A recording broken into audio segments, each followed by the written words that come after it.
before you do anything, the very first step, take a stick of butter and a package of cream cheese, sit them on the counter to warm up. The recipe calls for the yeast to be activated first, but I start with the melting of the butter and the warming of the milk first. It can get the milk and the butter get hot, and sometimes it can get too hot and kill the yeast. 1 cup of whole milk. I always put a little bit extra. 1 cup of milk, 4 tablespoons of butter. And if I'm feeling like I should, it's cold today, I will cut down the butter into smaller pieces so it will melt more quickly.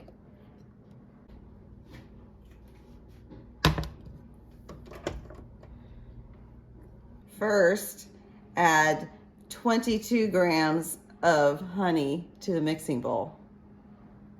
Yes, it says 25. So I've warmed the water till it's about 100 degrees, slightly warm to the touch. And I'm putting it into the bowl with the honey.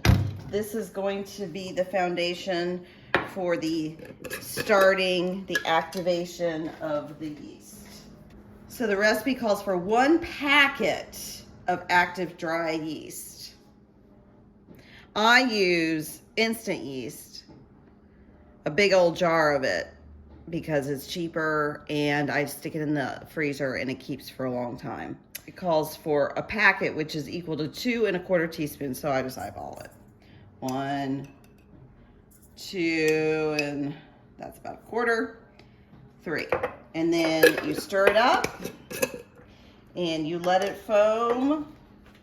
I never set a timer for this. It's pretty obvious. If the yeast is active, it will immediately start to froth and bubble. And after 5 minutes, it will be nice and bubbly and frothy and look like the head of a beer. And I'm putting the salt into the eggs because the eggs and the salt get mixed in to the dough together. That was 2 teaspoons of salt.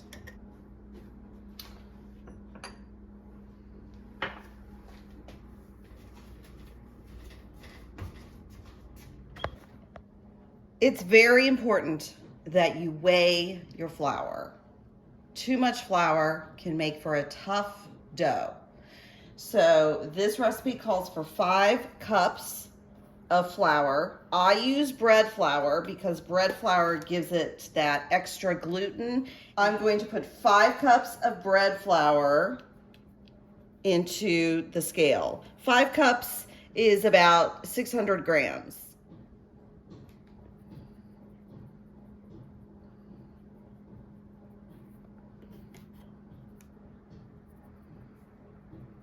I think I'm gonna go up to 610 today. Feels a little dry. Okay, I'm using the dough hook. This is a bread dough. It's a brioche bread dough. So I'm using the dough hook to mix the milk mixture in with the yeast. So this is how I do it. You lock it in, you turn it on, and you slowly drizzle in the warm milk mixture into the yeast.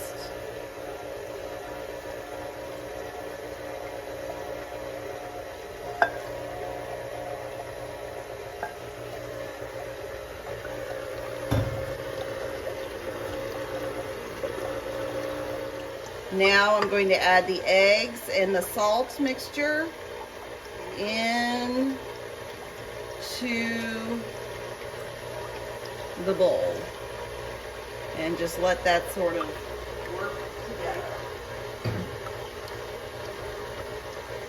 Okay, so I'm going to add the flour in, and I'm going to add it in with the dough hook off. Otherwise, you're going to get a big old mess. So I'm going to put a little bit of flour in, turn it on, mix it up.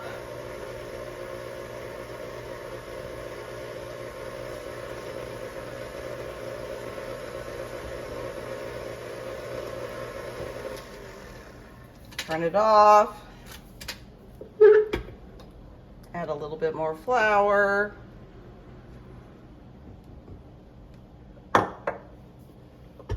Mix it up.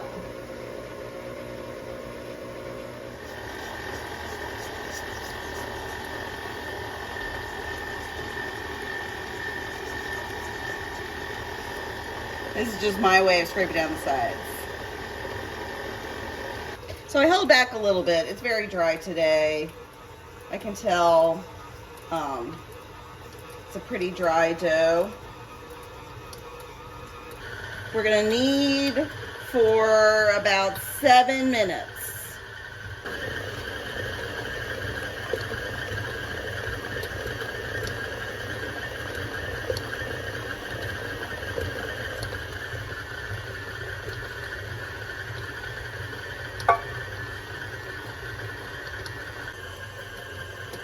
I've oiled the bowl into which I'm going to place the finished dough to rise. You need a cup of brown sugar for the filling for the cinnamon rolls.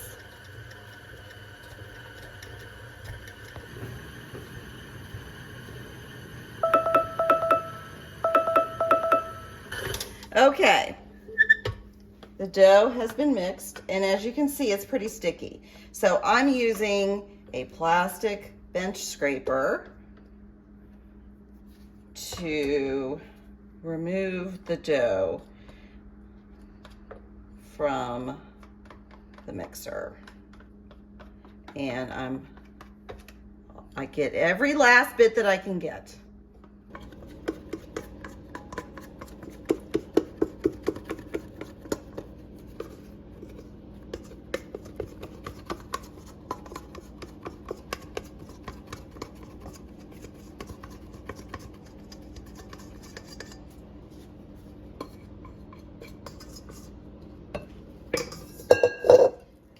So now it's in the oiled bowl, and you sort of form it into a ball in the oiled bowl. Now I like using this because it has a lid. Pop it on, and you let it rise for about 1 hour.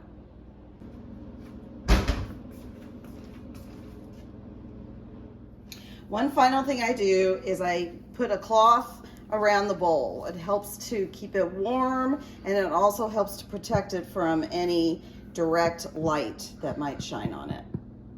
I'm just adding the cinnamon to the sugar. It calls for 2 teaspoons. I usually am a little generous and put 2.5. This is a tablespoon measure.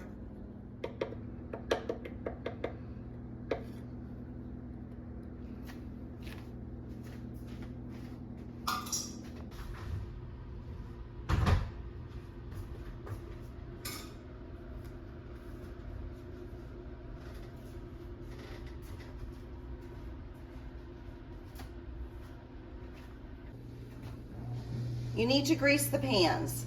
I use butter.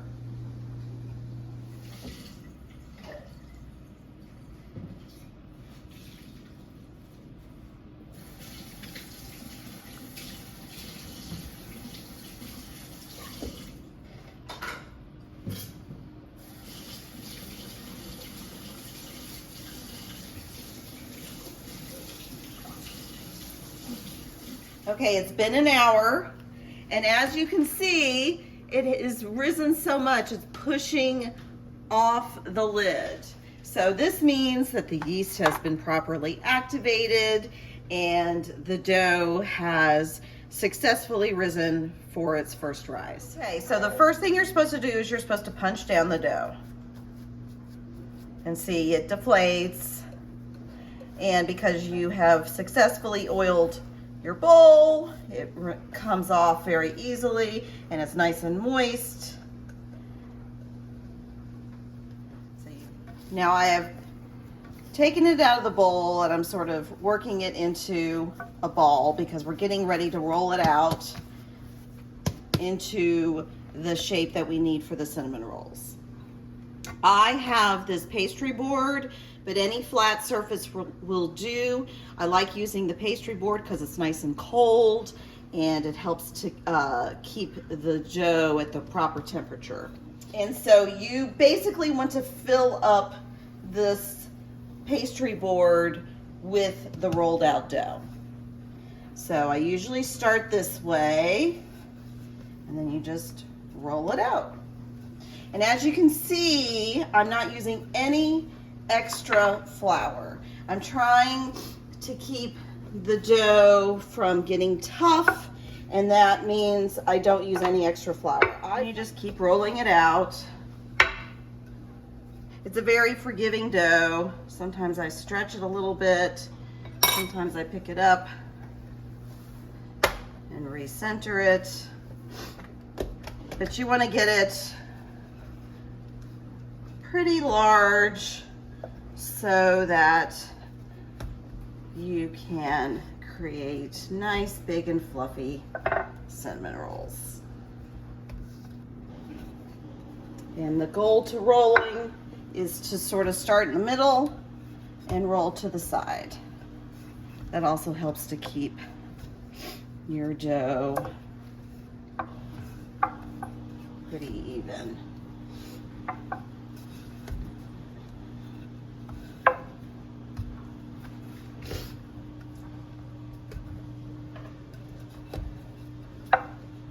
Okay, so it's all rolled out, and I'm pouring the brown sugar cinnamon concoction into the center. And then I just take my hands and I spread it out over the dough. And as you can see, I'm leaving a couple inches of space because we're rolling towards this edge, and that's the edge that we're going to use to seal up the dough.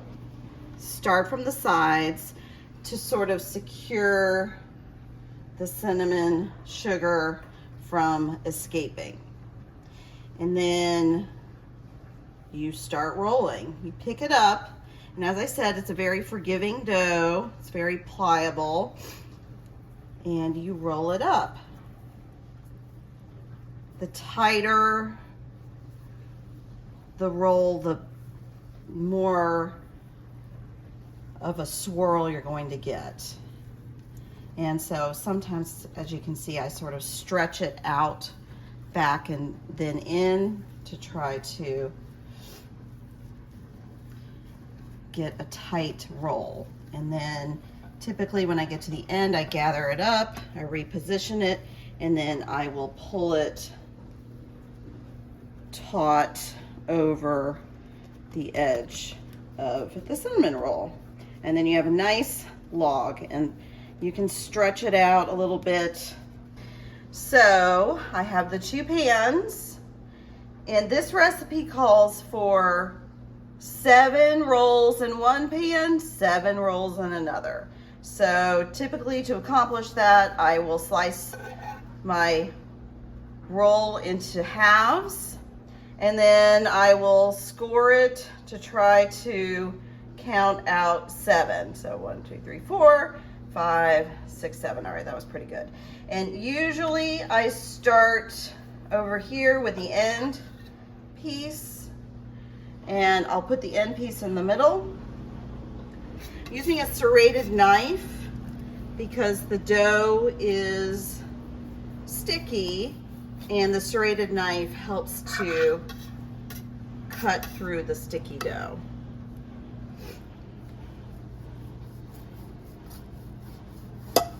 And I'm just gently cutting through.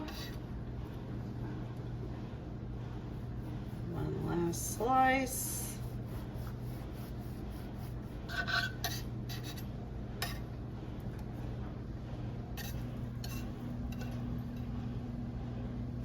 And you work it in. And as you can see, they're not exactly filling up the pan, but when they rise for the second time, they will puff up and they will meat. So as you can see, I have filled up the 2 pans, and there's this extra cinnamon sugar. There actually is not a whole lot of extra cinnamon sugar. So typically what I do is I gather it up and sprinkle the remaining over the top, because you need every bit of this cinnamon sugar goodness in the cinnamon rolls and not on your pastry board.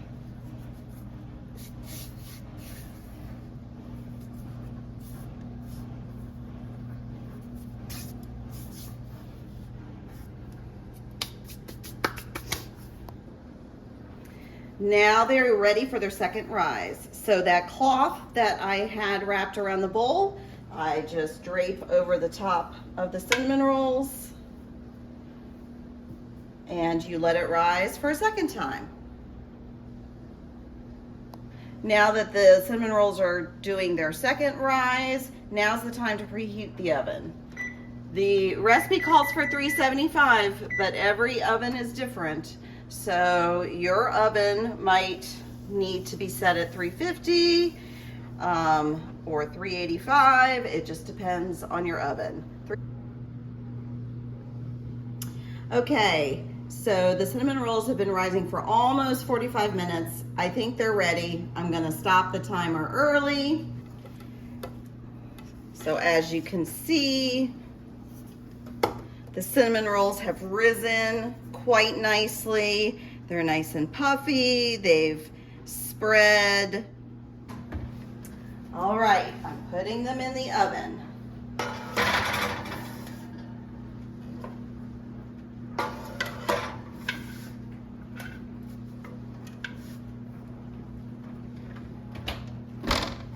So I've set a timer for 20 minutes. I will check them at 20 minutes. They might need to go a little bit longer. As I said, every oven is different, so better to err on the side of caution and check on them a little early and then let them finish cooking rather than overbake them. Remember that stick of butter and the block of cream cheese that we took out of the refrigerator at the very beginning of the cooking process?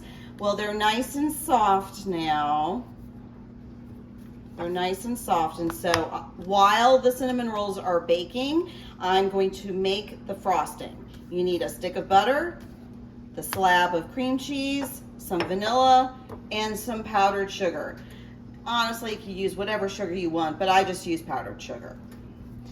Okay, so the stick of butter and the cream cheese are in the bowl of the mixer. I'm using the paddle attachment for this. They're nice and soft. You need to cream them together for 3 minutes.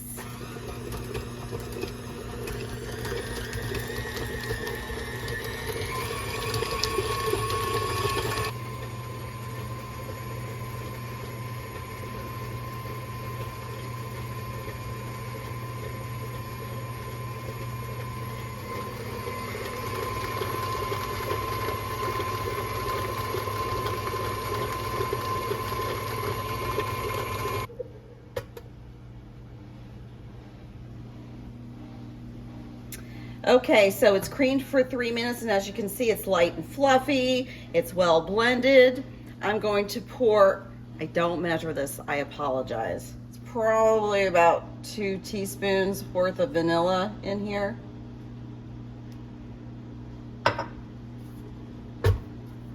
And then put it on the slowest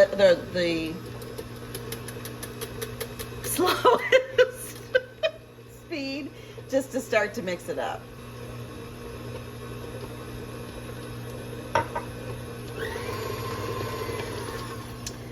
And now I'm going to add the sugar. I just eyeball this. I don't like it to be super sticky sweet.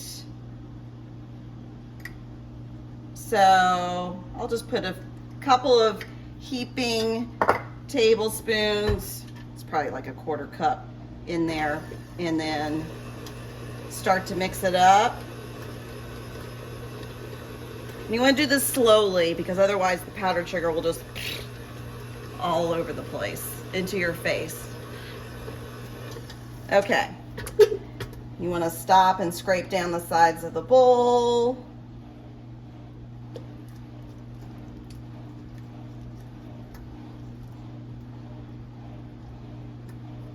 and then I usually taste it.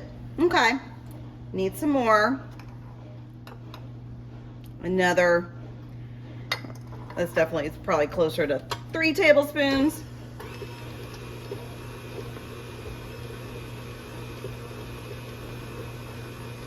Gently mix it up. Turn it off. Scrape down the sides of the bowl.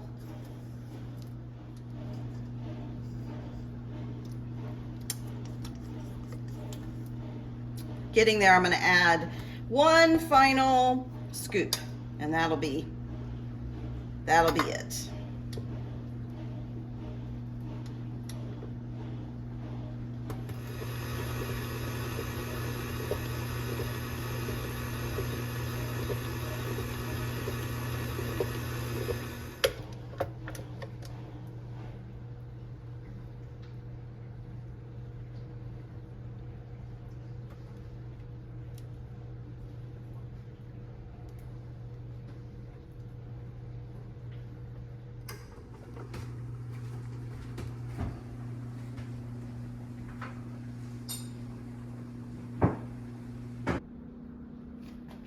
Okay, it's been 20 minutes. Oh, they're looking good, but do you see how it's still a little light? I think they need maybe another 5 minutes just to get a little browner on top.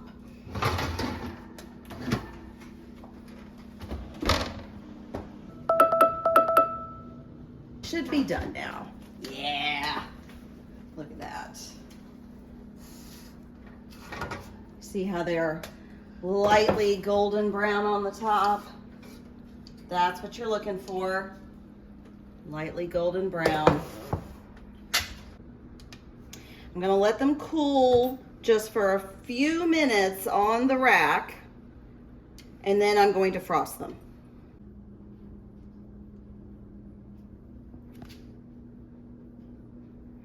Okay, so I'm getting ready to unmold them. I typically don't do this, but because these are going elsewhere, I'm going to transport them. I did want to show you, do you see, because you used a generous amount of butter, that they have pulled away from the side? So it should make it pretty easy to unmold, but I am taking one of these flat knives and I'm just running it around the edge to just loosen it up just in case. Like this one's sticking just a tad. And if you sort of go like this, you can see that it's coming away from the side.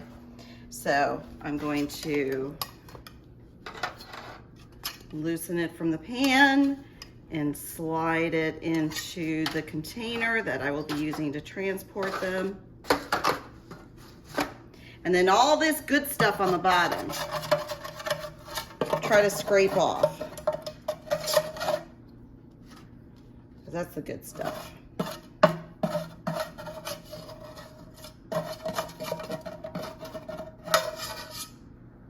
Now, these are still warm, and you want to frost them when they're still warm because the frosting will melt into the crevices and will keep the cinnamon rolls nice and gooey.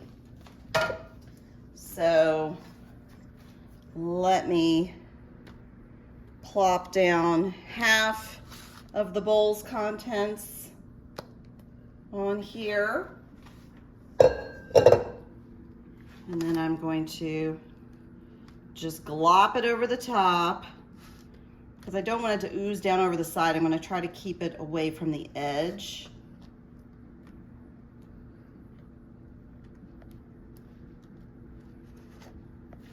And ta-da! There's the cinnamon rolls. Mmm.